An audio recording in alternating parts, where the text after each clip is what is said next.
Alhamdulillah Rabbil Alamin. Wassalatu wassalamu ala ashrafil anbiya'i wal mursalin nabiyina Maulana Muhammadin wa ala alihi wa sahbihi ajma'in. Amma ba'd.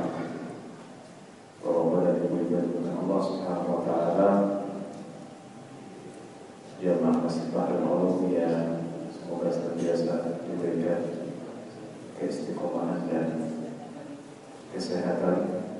Alhamdulillah pada malam hari ini Allah mempertemukan kita kembali dalam majelis yang mulia ini, majelis ilmu, dalam rangka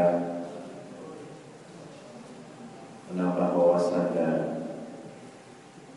pengetahuan tentang hadis Rasulullah SAW melalui kitab Riyadhus Shalihin.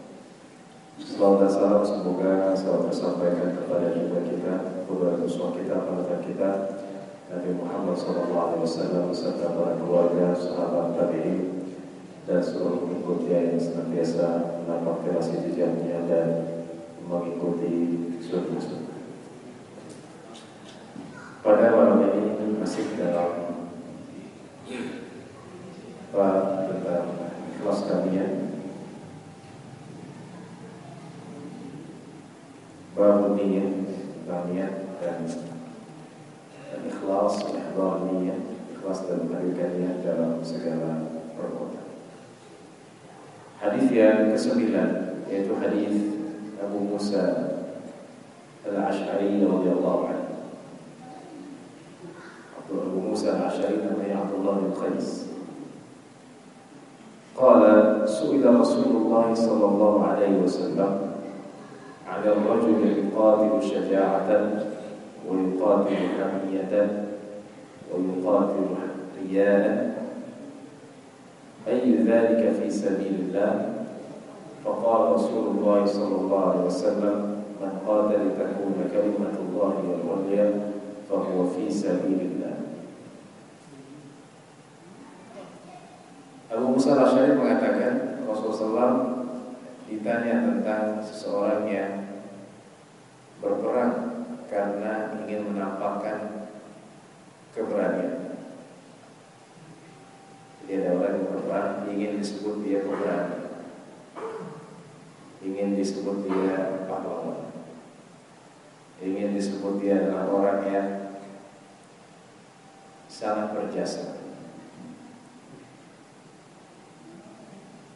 Makanya kita mengenal ada pahlawan tanpa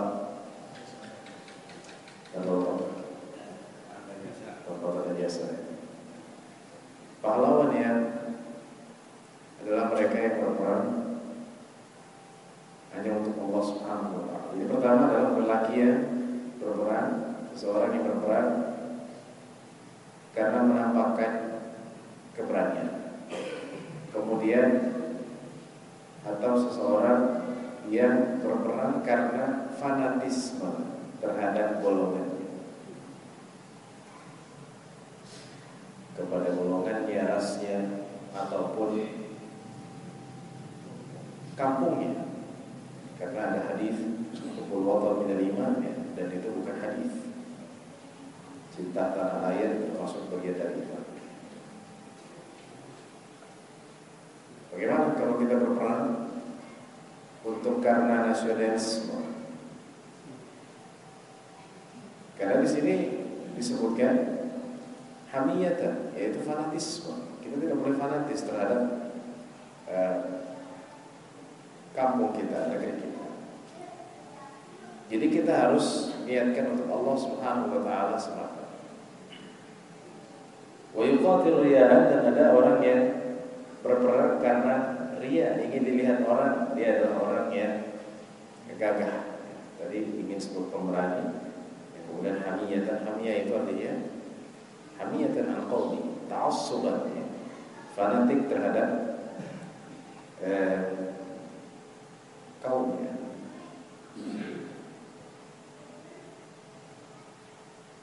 Atau juga anafatan takabbur, saya juga seperti itu. Dan ingin dilihat orang, ingin dilihat orang bahwa si fulan adalah pahlawan, si fulan adalah ingin dilihat orang. Maka Abu Musa al-Asy'ari mengatakan, manakah dari 3 orang ini yang di jalan Allah dalam berperang? Maka Rasulullah SAW menjawab, man qatala litakuna kalimatullahi al-'ulya fa huwa fi sabilillah. Barang siapa yang berperang agar kalimat Allah, ajaran Allah itu adalah yang tertinggi, tauhid kepada Allah itu adalah yang tertinggi, maka dia di jalan Allah. Jadi para pejuang di negeri ini, kalau niatnya hanya nasionalisme, tidak akan mendapatkan pahala fi sabilillah.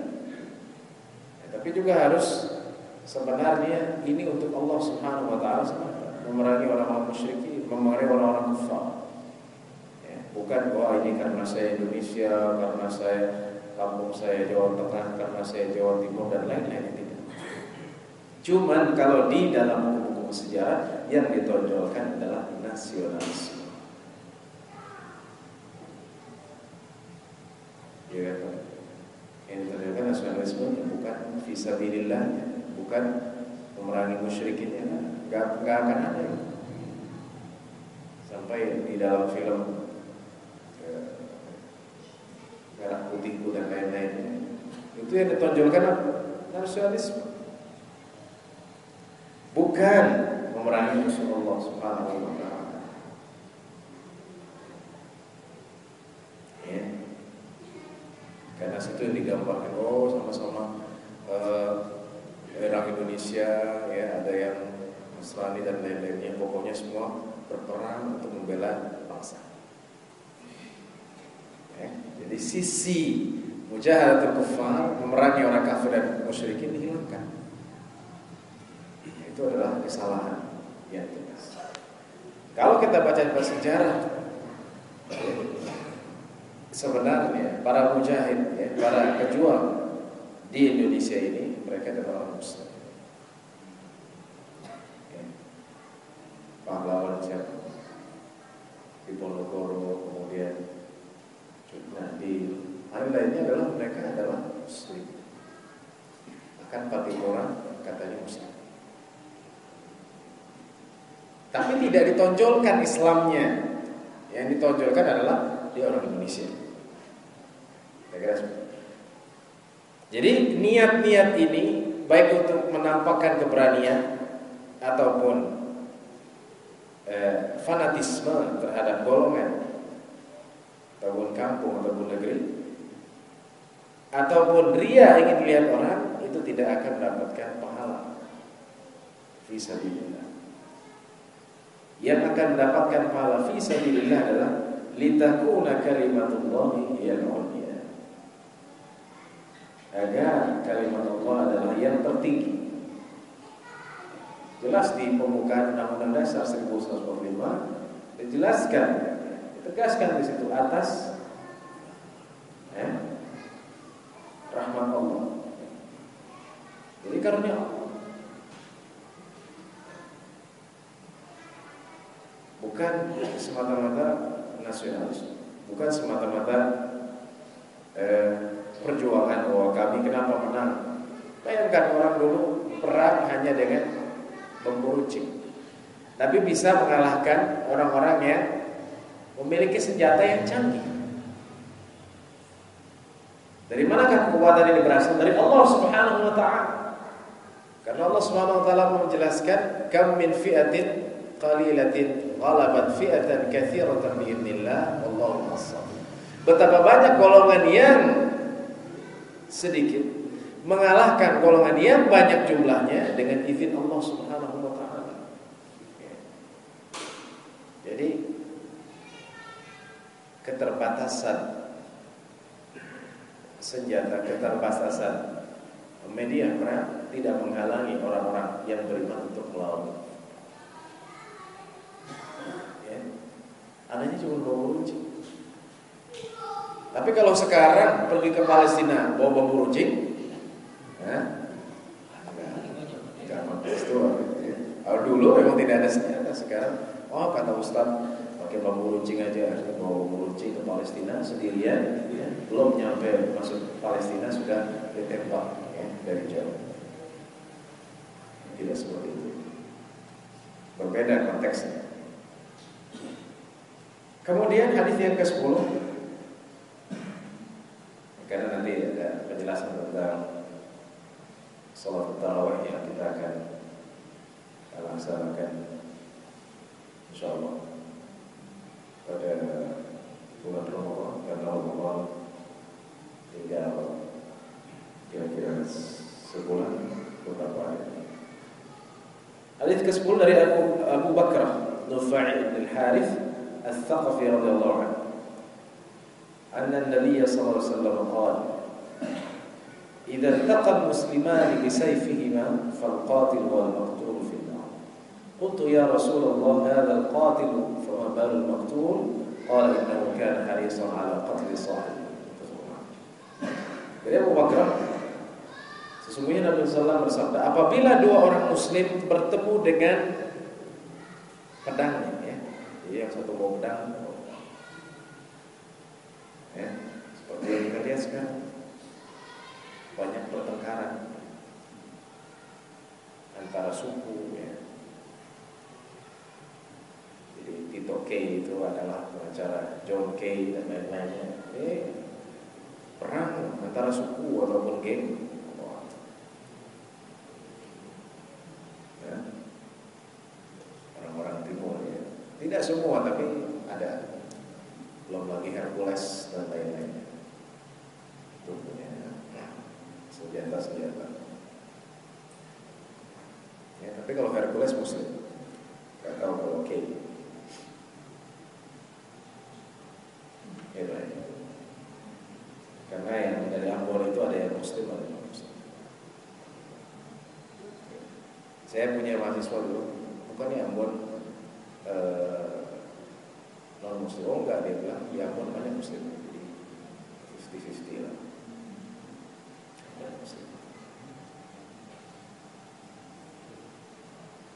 Apabila dua orang muslim bertemu dengan pedangnya, maka yang membunuh dan dibunuh dengan maka.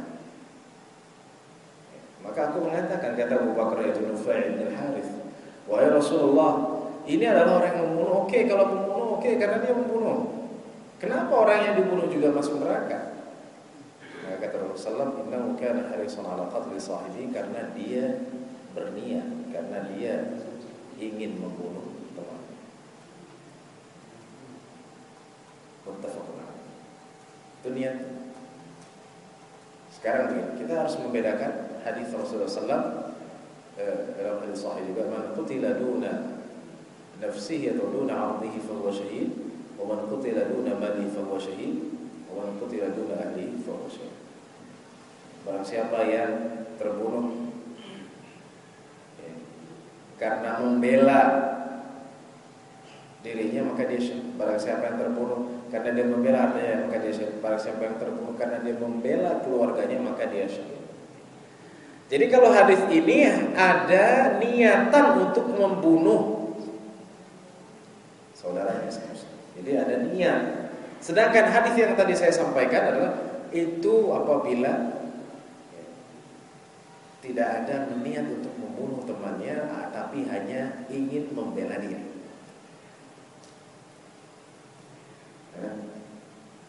Sekarang ada ibu-ibu jalan, ternyata di Pulau Gadung atau di mana gitu ada penjamret perampok. Dia memegang pisau. Ada perampoknya, kasih duitnya, keluarin itu ada perhiasan. Terus ibu ini tidak menerima begitu saja, membela dirinya, akhirnya dipukul tangannya. Ya, perampok ini, wah. Terus perampok ini terus, ya, ternyata ibunya pintar silat begitu. Tahu-taunya pisau ini menusuk kepada dirinya sehingga perampok ini mati. Enggak tahu bagaimana, wah, karena ingin membela dirinya, akhirnya mati. Atau karena ingin ditusuk sama perampok ini, ibu ini melihat ada kayu yang besar sebelahnya, langsung secara spontan dipukulkan kepalanya, mati perampoknya. Ya. Apakah di neraka? Tidak. Ya. Yang membunuh di sini neraka kan? Karena membela diri. Tapi kalau ini enggak, harisan ala qatli sahibi, yang bunuh ingin membunuh temannya. Ya.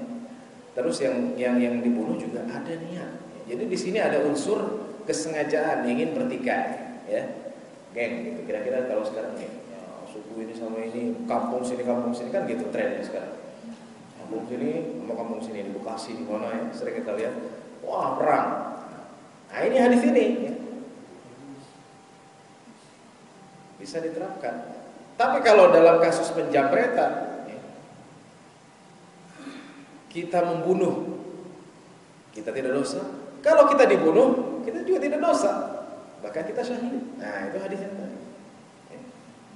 Kalau tadi diketok kepalanya selamat. Tapi kalau misalnya tidak kuat, ternyata ibu ini atau bapak yang lagi jangan dibunuh sama perampok, maka bukan masuk dalam hadis. Jadi hadis ini adalah dua orang muslim yang bertikai dengan unsur kesengajaan dan niat untuk bertikai. Ya kira-kira kalau sekarang ya contohnya pertikaian antara kampung dan suku. Ada niat ya, kita termasuk yang tawuran pelajar. Karena tawuran pelajar itu biasanya memang ada niat ya. Jangan sampai anak-anak kita masuk dalam tawuran pelajar karena masuk dalam hadis ya, sama orang muslim tapi karena wah punya nanti besok ya kita tawuran di pojok Depok sana atau di Sawangan, kita ketemu bawa pedangnya masing-masing ya, nggak tahu itu pedang dapatnya dari mana ya. Pedang punya golok, punya celurit ya, akhirnya pas tawuran begitu mati yang dari sekolah. Nah, itu masuk dalam hadis. Innahu kana harisan ala qatli sahibi. Kenapa yang dibunuh ini termasuk golongan ahli neraka juga? Karena dia ingin membunuh teman. Jadi jangan sampai kita melihat pertikaian. Jadi masalah-masalah yang dapat memicu pertikaian kita hindari ya. Apalagi ya, banyak orang-orang yang provokasi. Terlebih anak-anak kita jangan sampai masuk kepada tawuran. Karena tawuran ini mungkin trennya di Indonesia begitu. Dari saya tanya orang-orang dulu yang pernah sekolah, kalau orang dulu artinya angkatan-angkatan 80 gitu, ada tawuran juga apa? Ada. Ada tawuran bukan sekarang. Dari dulu ada, cuma sekarang lebih sadis. Kalau di Mesir nggak ada tawuran dulu. Jadi yang kalau kita belajar itu sekarang semestinya bisa dihilangkan dari sekolah.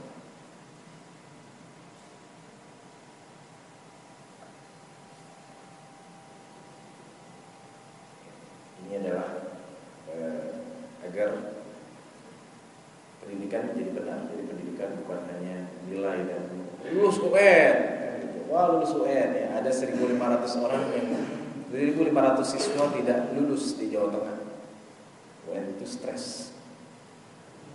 Kayaknya ada usulan dihapuskan.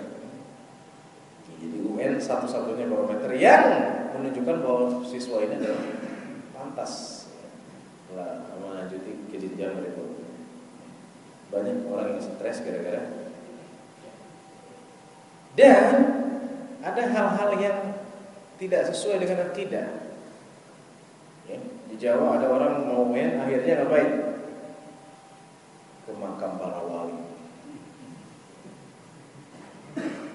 Kalau Ustaz ke makam para wali Ustaz tidak. Tapi ada niatan kata pelajar ini, kenapa ke makam para wali? Agar nanti dimudahkan ketika UN.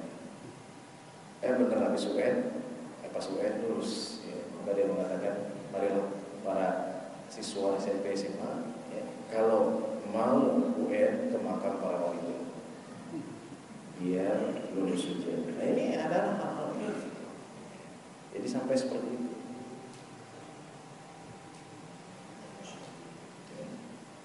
Kemudian hadis yang 11 dari Abu Hurairah radhiyallahu anhu, ini hadisnya sangat masyhur ya. Tinggal prakteknya. Qala Rasulullah sallallahu alaihi wasallam, salatul rajuli fi jama'atin tazidu ala salatihi fi suqihi wa baitihi bid'an wa 20 darajah.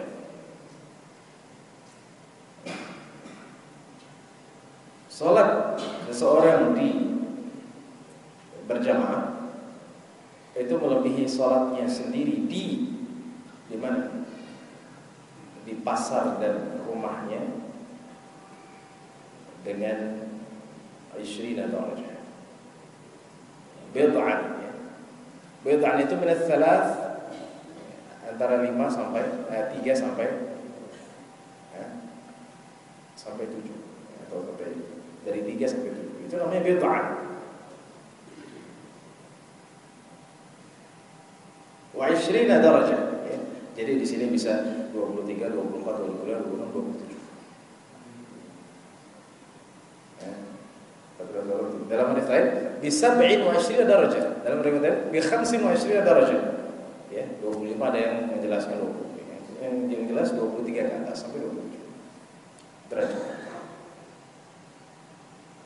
Ini berkaitan dengan salat tarawih. Ini berkaitan. Kenapa? Karena di sana ada syubhat yang mengatakan salat tarawih berjamaah itu adalah bid'ah. Kan Rasul dulu sholat hanya 2 malam ya. Malam ketiga sholat itu. Berarti kalau sholat tarawih di masjid tidak. Dilihat sebabnya. Mengapa Rasulullah SAW ketika itu meninggalkan sholat tarawih pada bulan Ramadan berjamaah di masjid dan memilih di rumah? Itu ada sebabnya dan dijelaskan Rasulullah. Ya, ketika subuh Rasulullah datang dan menjelaskan, inni akhsha an yufradu alaikum, ya, atau an tufradu alaikum. Aku khawatir salat tarawih itu menjadi wajib kepada kalian. Jadi itu sebabnya. Kenapa khawatir? Karena wahyu masih turun. Kalau wahyu masih turun, hukum masih bisa berubah. Jadi wajib. Ketika Rasulullah SAW wafat dan sampailah pada zaman Umar bin Khattab, nanti kita jelaskan Umar bin Khattab radhiyallahu anhu. Maka ketika itu Umar bin Khattab melihat orang membuat sholatnya masing-masing, punya imam masing-masing, kemudian dikumpulkan dalam satu masjid ya, dengan satu imam. Kemudian Umar mengatakan ni'mal bid'atu hadhihi, ini adalah bid'ah yang baik. Pertama saya ingin menjelaskan bid'ah di sini bukan bid'ah hasanah, bukan. Bid'ah di sini adalah makna lughawi. Tidak mungkin Umar bikin hal-hal yang baru, tidak. Artinya yang maksud Umar di sini adalah ini adalah hal yang baru yang sebenarnya ada telah atau lama dihidupkan. Itu maksudnya. Karena Umar tahu dulu Rasulullah SAW sholat berjamaah. Tapi ketika Rasulullah SAW khawatir turun kewajiban sholat tarawih itu wajib secara berjamaah di masjid, maka Rasulullah SAW meninggalkannya. Dan para khalifah setelahnya, yaitu Abu Bakar, ketika Umar menjadi khalifah maka dilakukan lagi. Dan itu bukan bid'ah, itu adalah menghidupkan sunnah yang telah ada. Dan sebab mengapa Rasulullah atau khawatirnya Rasulullah tidak sudah hilang. Jadi mengapa Rasulullah meninggalkan sholat tarawih di masjid?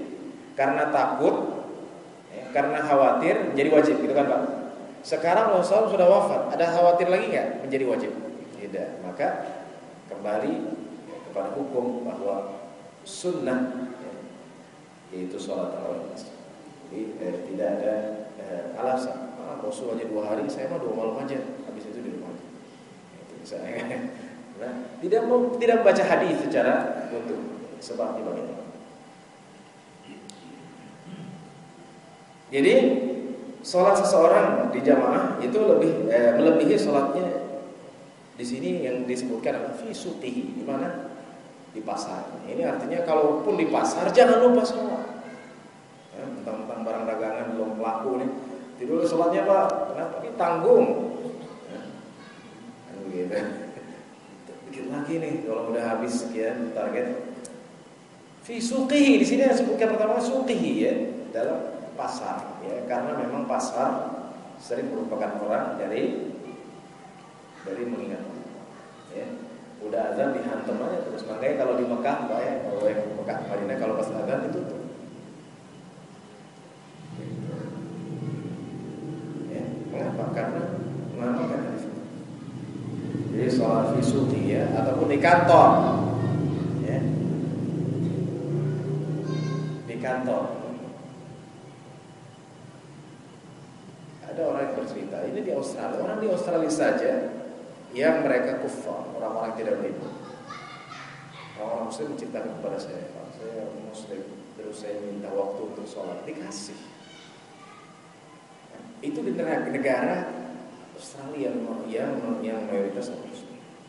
Mereka memahami. Ya, kita di negara Islam terobos, udah nanti dulu deh. Itu mereka di Australia, ya, nggak ada azan di Australia itu tidak boleh dikencangkan, Pak. Azan di negara-negara Eropa, negara-negara Barat tidak boleh speaker luar. Boleh sekencang-kencangnya di dalam, speaker dalam tapi keluar. Bahkan kalau subuh itu tidak boleh terlalu keras, lebih kecilkan. Itu nggak ada azannya, kita azan sudah keras, ya. Masih 14 saja. Subuh jam 4 udah diingetin azan sebentar lagi gitu. Bagus, ya. Itu bukan beda, bukan itu hal yang bagus. Sebentar lagi azan, ya. Marilah bangun. Oh iya sudah. Udah azan juga, qomat juga kenceng. Singapura. Ya. Ini jadi pentingnya sholat jamaah. Itu dengan 20 derajat sekian. Ya 23, 24. Yang di dalam hadis 20 ada 27. Dalam riwayatnya dha'fan. Ini derajat dalam riwayatnya dha'fan. Jadi balasannya 27 lebih banyak daripada atau 25 lebih banyak dari Rasulullah.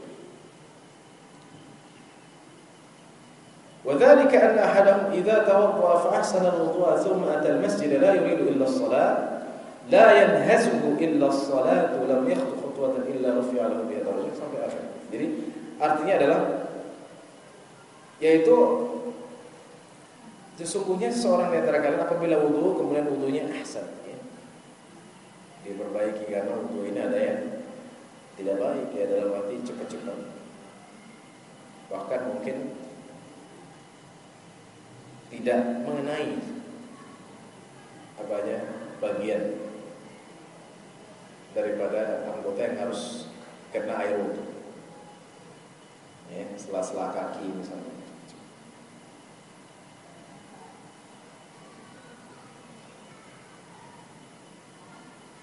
Kalau di Indonesia itu sama dengan Mesir. Itu keran-keran itu dibuka, jadi udah kayak semprotan. Ketika saya ke Maroko, ada satu hal yang berbeda. Saya mengudu, kerannya cuma satu. Saya lihat, tapi nggak ada yang wudu dari keran itu. Ternyata setiap orang punya ember kecil, ember yang mungkin dulu tahu buat sabun gitu. Jadi ke keran bukan wudu di situ, diambil pakai ember kecil itu, ya, terus duduk wudu dengan ember yang kecil itu bisa. Ya, jadi kalau di Maroko hemat air. Kalau kita ya karena ngocor, kencengin aja begitu, ya. Enak ya, segar ya. Itu berbeda. Jadi Pak, intinya adalah jangan sampai air yang mengalirkan keras ini kita nggak wudunya tidak ahsan, tidak sempurna. Mereka saja orang-orang di Maghrib di Maroko bisa dengan air yang hanya seember kecil, ya, ember yang buat sabun. Tahu masih mana wudu? Ya, jadi keran cuma satu. Kalau kita kerannya banyak.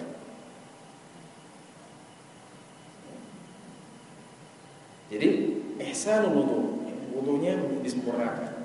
Salatan 3 kali. Kemudian datang ke masjid tidak ingin kecuali sholat. Jadi ke masjid niatnya hanya untuk sholat. La yanhazu illa shalah, ya. La yanhazu illa shalah. Jadi niatnya untuk salat, bukan untuk yang lain. Memang ngapain ke masjid, Pak? Ngadep. Kalau nanti musim Ramadan ya, masjid penuh. Tapi penuhnya dengan orang tidur. Karena Rasulullah SAW mengatakan, "Naumus shaim ibadah." Tidurnya orang yang berpuasa ibadah, maka banyak-banyak tidur di sini. Hadisnya dhaif.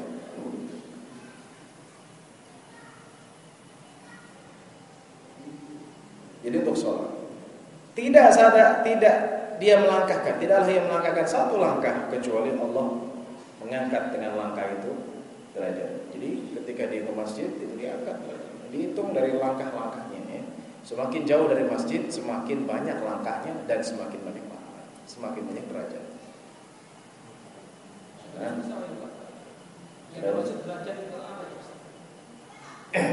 Derajat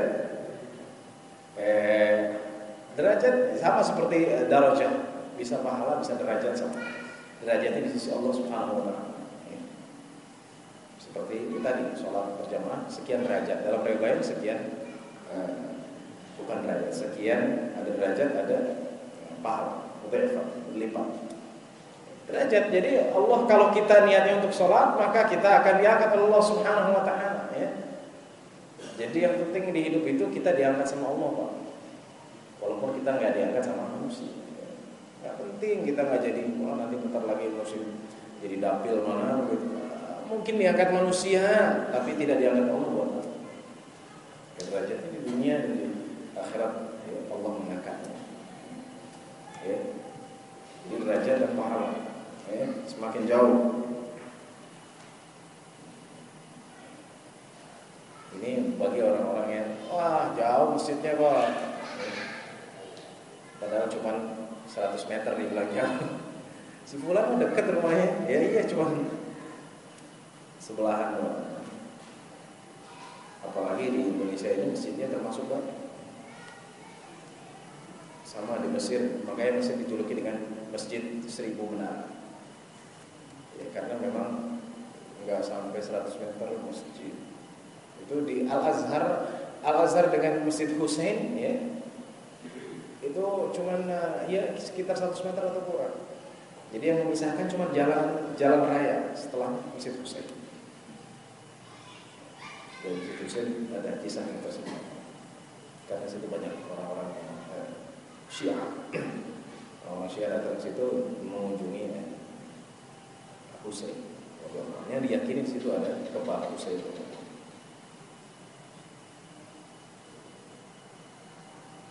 Jadi tidak ada satu langkah pun yang dilangkahkan ke masjid yang dia niat untuk sholat kecuali akan diangkat derajat. Setiap langkahnya derajat. Dan setiap langkahnya dihilangkan satu kesalahan. Jadi semakin banyak langkah kesalahannya, dosanya, sehingga ia masuk masjid. Jadi nggak usah kita mengeluh langkah itu jauh. Bapak-bapak yang datang ke tanah suci bisa melangkahkan kakinya ya walaupun jauh. Sama di sini walaupun yang berbeda. Tinggalnya di mana? Di Jarwal, di Isfalah, jauh. Tapi kita punya semangat yang ini bagaimana bisa sampai. Walaupun memang berbeda dari segi pahala dalam segi pahala sholat di Masjidil Haram dengan di masjid. Apabila dia masuk masjid maka dia dalam sholat selama sholat tahbisu. Maka nanti sholat ia lati tahbisu selama sholat yang menahannya. Ya. Jadi kalau orang masuk masjid dia dalam keadaan sholat selama sholat menahannya, dia melakukan sholat. Ini berkaitan dengan i'tikaf. Wal malaikatu yusalluna ala ahadikum ma dama fi majlisil ladzi yusalla fihi. Jadi orang pertama masuk masjid, dia tidak ingin kecuali sholat. Maka setelah sholat pun dia dihitung pahala sholat selama dia menunggu sholat. Adalah riwayat. Ya. Itu namanya menunggu sholat. Jadi masuk maghrib gitu kan, seperti itu. Maka dia dalam bahasa. Ya. Selama sholat yang menahannya, nanti saya mau sholat Isya. Dan malaikat berselawat kepada seorang di antara kalian selama dia di tempat yang dia sholat. Ya, jadi kalau kita, itu namanya i'tikaf. Jadi ada sholat, ada i'tikaf. Kita masuk i'tikaf. Ya. Ya. Dan menunggu antara sholat dengan sholat itu pahala sholat. Ada i'tikaf. I'tikaf berarti pada 10 akhir Ramadan banyak i'tikaf. Ya. I'tikaf ngapain Pak Ustaz? Ya zikir dengan Allah Subhanahu wa taala, membaca Al-Qur'an dan lainnya. Malaikat mengatakan, Allahumma arhamhu, Allahumma ighfir lahu, Allahumma tub alaihi ma lam yu'zi fihi, ma lam yuhdits fihi. Ya, saat ini. Ya Allah, ampunilah dosanya, ya, berikanlah taubat kepadanya selama dia tidak yu'zi fihi. Ma lam yuhdits fihi, tidak yu'zi fihi, tidak melakukan yang tidak baik di masjid, dan selama dia tidak berhadas.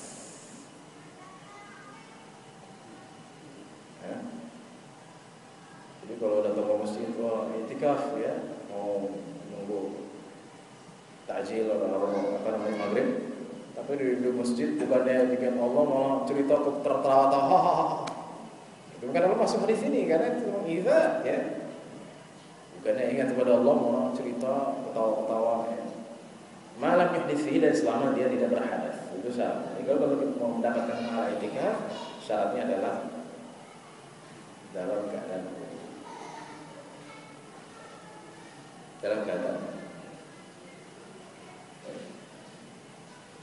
berkaitan dengan sholat tarawih. Ini dari dulu adalah pembahasan yang sudah lama sekarang. Pertama, sholat tarawih yang dalilnya yang kuat adalah 11. Hadisnya sangat banyak. Misalnya hadis Aisyah dalam Sahih Muslim. Aisyah berkata, "Ma zada Rasulullah SAW fi Ramadan wala fi ghairihi ala 11 rak'atan." Rasulullah tidak pernah menambah di Ramadan dan di luar Ramadan lebih dari 11 rakaat. Yusalli arba'an. Fala tas'al an tulihinna wa husnihin. Beliau salat 4 rakaat, jangan kau tanya panjangnya dan bagusnya. Jadi salat itu panjang dan bagus. Makanya kalau di Mesir salatnya sejus. Ya. Kalau kita sejus juga ya, tapi juz am. Ini sejus tapi juz am itu doang. Terus nanti kalau misalnya ini yang keduanya kulhu, hakumun, juz selesai. Ya. Alhamdulillah beberapa kali saya diberikan kesempatan untuk mengimami orang Mesir. Hadis bin Mas'ud. Jadi mereka memang antusias untuk sholat juz. Yusalli arba'an, fala tas'al an tulihinna wa husnihin. 4 rakaat, jangan kau tanyakan panjangnya dan bagusnya sholat.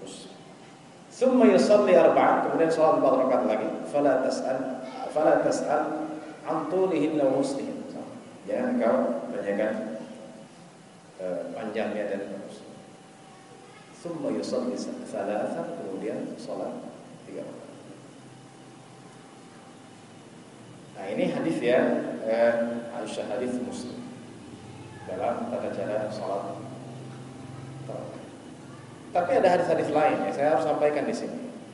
Jadi bilangan 11 itu adalah yang sahih. Bilangan 20 itu hadis-hadisnya lemah dan kebanyakannya terputus. Cuman yang 11 ini di detail. Kaifiatnya bagaimana? Ada yang itu tadi hadis Aisyah 443. Ada hadis Ibnu Umar dalam Bukhari juga, Rasulullah apabila salat malam memulai dengan 2 rakaat khafifatain. Jadi 11 tambah 2 13. Ini disebut dengan salat khafifah permulaan. Ada lagi satu lagi hadis Ibnu Umar juga, salatul laili mathna mathna. Salat hadis Bukhari juga. Salat malam 2 jadi 2 1.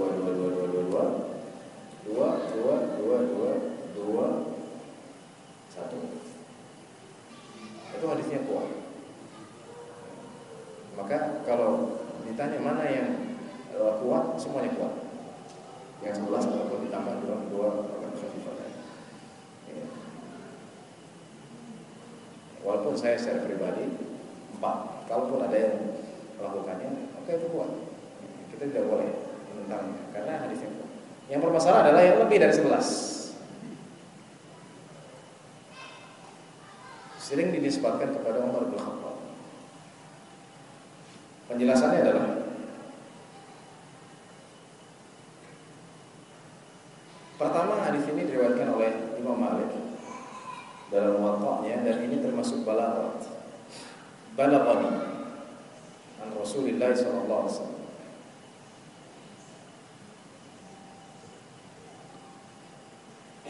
Kemudian dalam riwayat lain disebutkan bahwa dari Yazid bin Ruman, pada zaman Umar bin Khattab mereka salat 20 rakaat. 23 rakaat. Jadi Yazid bin Ruman mengatakan pada zaman Umar bin Khattab mereka salat 23 rakaat. Sedangkan Yazid bin Ruman, ulama hadis mengatakan Yazid bin Ruman tidak pernah bertemu dengan Umar bin Khattab, maka terputus. Satu. Yang kedua, ada riwayat-riwayat lain seperti dalam Musannaf Ibnu Abi Syaibah, ya, tapi di dalamnya banyak perawi-perawi yang majahil, yang tidak dikenal ataupun terputus, ya, tidak bertemu dengan sahabat Rasulullah. Jadi intinya adalah 11 dengan kaifiyah yang 3 yang telah saya sampaikan. Bisa dimulai dengan 2 rakaat khafifatain, kemudian masuk ke 11 rakaat, bisa 4 atiyah, ataupun yang ketiga 2 10, yang kemudian sampai kemudian 1. Ya, itu hadisnya kuat. Jadi saya tidak melemahkan karena memang hadisnya kuat. Kalau hadisnya lemah saya jelaskan. Kalau 4 silakan. Itu hadis Aisyah. Kalau 2 itu juga hadis. Mungkin ada pertanyaan begini, Ustaz, kenapa di Saudi sholatnya 23? Pertama, itu mungkin berdasarkan riwayat-riwayat dari sahabat yang sering dakwah bahwa sahabat sholatnya lebih berbeda. Tapi hadis-hadisnya tidak kuat. Seorang syekh bercerita, dia murid Syekh Baz, mufti Saudi. Suatu hari ketika ke Saudi, pernah sholat bersama Syekh bin Baz.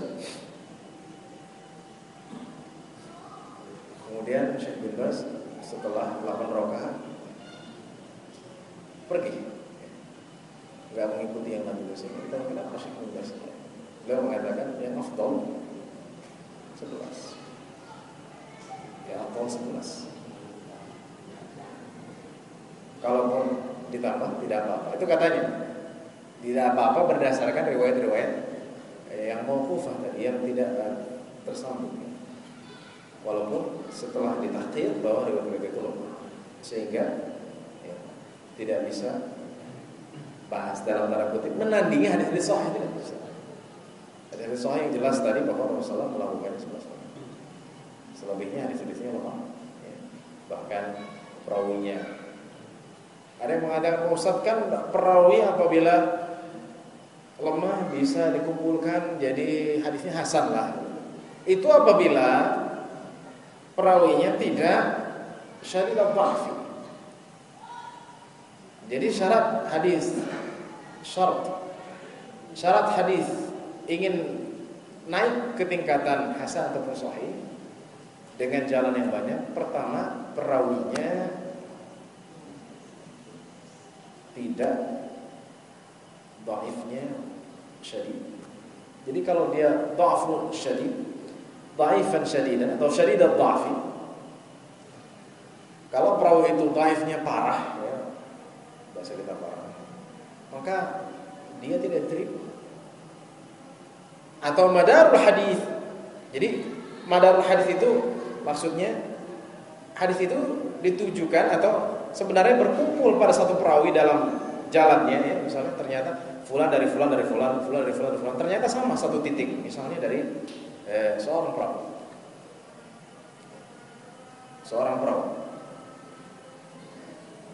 Perawi ini madarul hadisnya sama, maka tidak bisa mengangkat hadis tersebut. Dan perawi ini syadid al-dha'fi, sangat lemah. Perawi ini sangat lemah. Jadi syarat hadis bisa menguatkan yang lainnya itu hadisnya, perawinya tidak sangat lemah. Kalau lemahnya sedikit, saduq yakin, lahu awham, ya, bisa menjadi sahih. Tapi kalau misalnya hadis tersebut perawinya sangat lemah, maka tidak bisa mengangkat hadis itu kepada derajat yang lebih tinggi. Mungkin itu yang saya sampaikan. Ya, kita luruskan ya, kita kembali, kita ikhlaskan Allah Subhanahu wa taala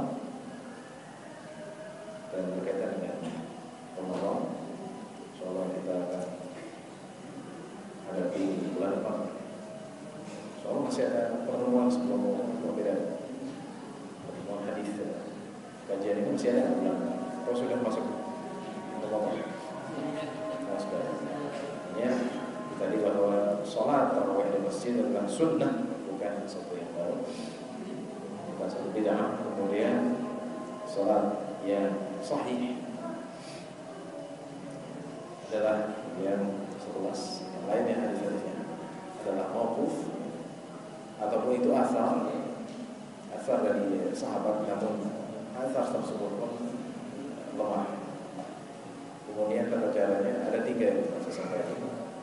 Bisa 4-4-3, bisa 11, yaitu dimulai dengan rakaat yang 13 ataupun 2 kali 5 ditambah 1. Witirnya 1. Kalau yang 2. Dan semuanya ada dalilnya dan sahih. Maka saya tidak melemahkan pendapat yang mempunyai dalil yang sahih. Kalau yang baik, maka saya akan jelaskan.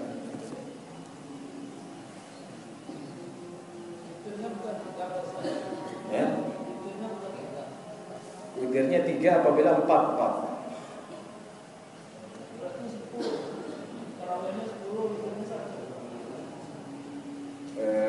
Iya. Di sini hadisnya 11 rakaat fa yusallimu baina kulli raka'atin bi wahidah, ya. Itu hadis Muslim. Kita cari apakah ada yang 2 kemudian 3. Ya, 2 kali 5, 2 kali 4 berarti. Kali 3.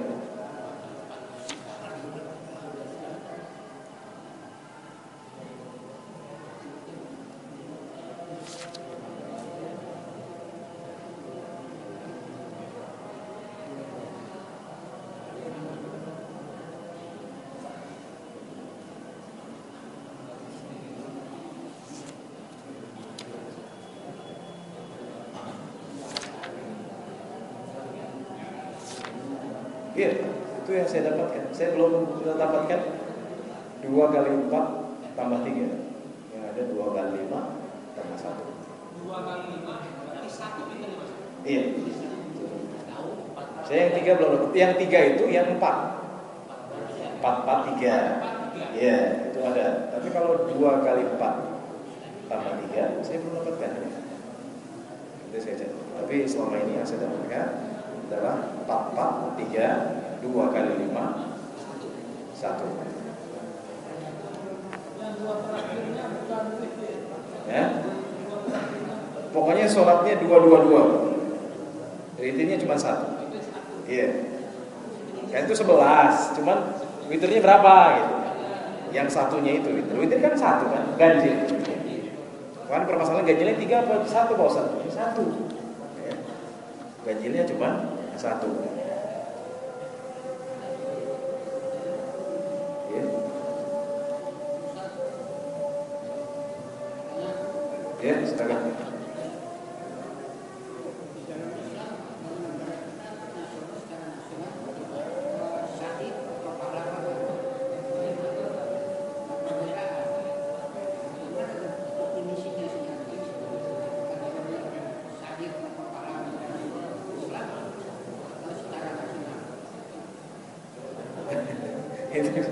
Itu kembali kepada niat mujahidnya gitu.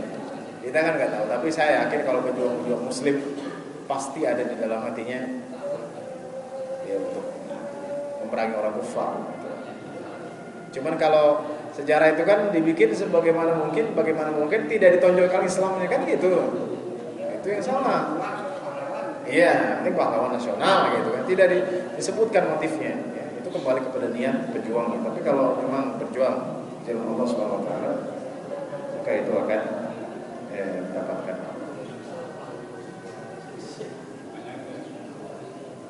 Silakan.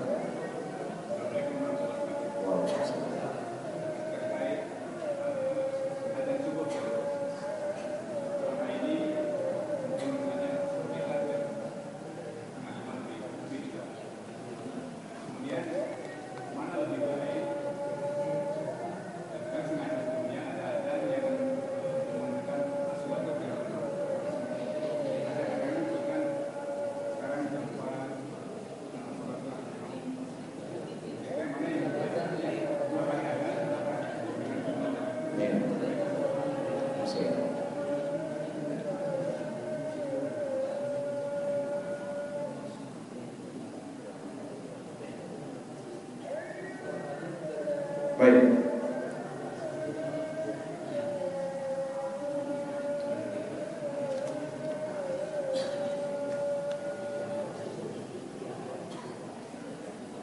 Jadi itu ada hadisnya sahih Abu Dawud.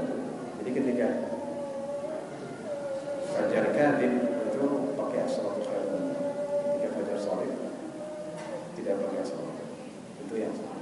Kan kita ya sebagian menggunakan bisa. Jadi saya ulangi ya tata cara sholat tadi. Jadi begini. Tadi ada 3 cara. Yang pertama yang 13. Jadi sholat disebutnya sholat iftitah. Itu hadisnya. Jadi 13 di sini Rasulullah mengatakan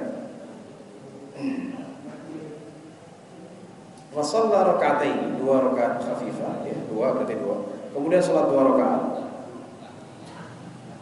panjang, 2 rakaat lagi, 2 rakaat lagi, 2 rakaat lagi, 2 rakaat, 2 rakaat, 2, 3, 4. Nah, kalau hadis yang 13 di sini autaronya berarti 3 ya. Di sini pertama 2 khafifatain 2 kan. Kemudian 2 rakaat lagi 4, 2 rakaat lagi jadi 6, ya kan? Kemudian 2 rakaat lagi jadi 8, 2 rakaat lagi menjadi 10. Kemudian Rasulullah witir. Berarti 3 witirnya. Itu kalau yang 13. Jelas Pak? Jadi ada namanya iftitah. 2 sholat, 2 rakaat pembuka. Khafif ya. Jadi pertama khafif dulu karena baru setelah yang khafif ini. Jadi tata caranya pertama 13 yaitu 2 khafifatain ya. Kemudian baru itu masuk ke 2, 10 baru 3. Baru yang tadi yang masna-masna. Kalau yang masna-masna yang langsung dua, tidak pakai sholat khafifatain, tidak pakai sholat yang ringan, pembuka itu dua,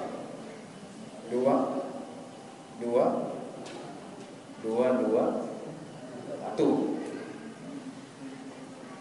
Baru yang 4-4-3. Jadi kalau kita mau yang witirnya 3 berarti harus iftitah dulu. Jadi awalnya 2 dulu, ya. Yang 13 itu witirnya 3. Tapi kalau yang 11 witirnya 1. Jelas Pak ya? Jadi saya ulangi. Yang 13 witirnya 3, yang 11 witirnya 1. Yang 11 4-4-3 witirnya 3. Ya.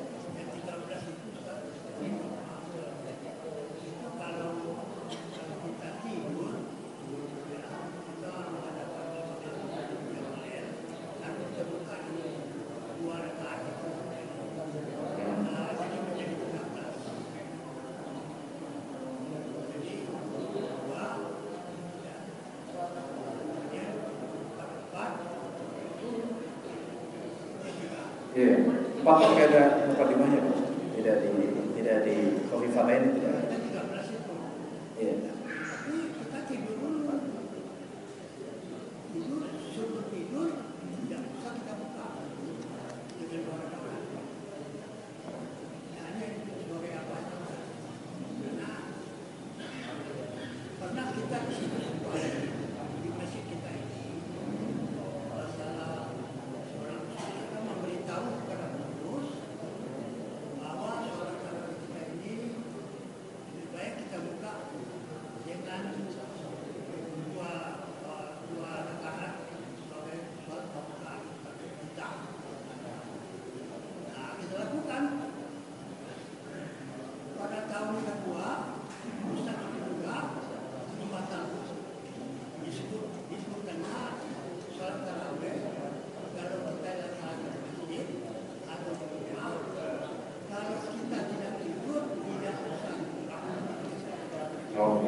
Saya tidak mendapatkan penjelasan itu.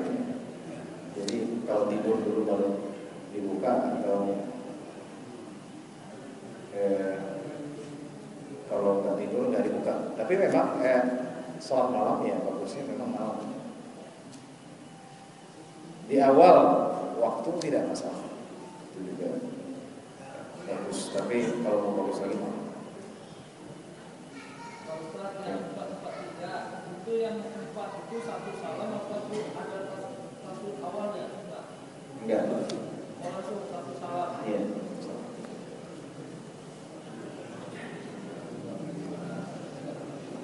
Witirnya juga satu salam. Satu salam. Ustaz, oke, pertanyaan terakhir Ustaz. Iya. Jadi yang selama ini kita lakukan di Masjid Darul Qur'an itu, jadi 2 sampai 4 kali tarawih, witirnya 3. Itu bagaimana Ustaz? Itu ya berarti tadi harus ada iftitah dulu. Jadi 13 malam. Jadi iftitah dulu sholat 2 rakaat, khafif ya dalam arti ringan. Baru setelah itu sholat yang 10 tadi 2 kali 4 kali 2, baru setelah itu 3. Jadi ada sholat khafifah dulu. Kalau mau 11 nggak pakai pembuka, sholat pembuka istilahnya, berarti 2 sampai 5 kali. Ya? 2 sampai 5 kali. 5 kali. Satu witir. Iya, 1 witir. Jadi begini saja karena sudah terbiasa ya. Kita iftitah masing-masing pastinya ya. Jadi kita ingatkan sholat iftitah ya. Bukan witirnya, iftitahnya. Baru witirnya 3 tetap. Jadi tetap jadi 13 kan. Niatnya gimana yang terbuka itu niatnya sama? Niatnya sama.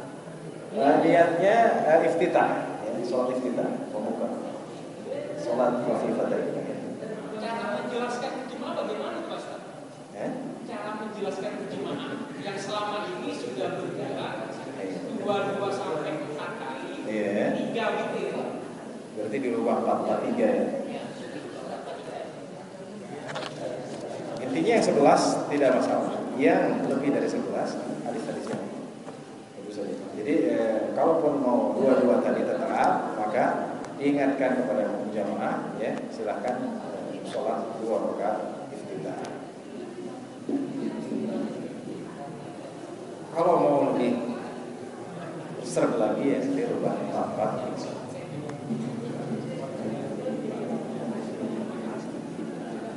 Baik, mungkin cukup karena waktu ya.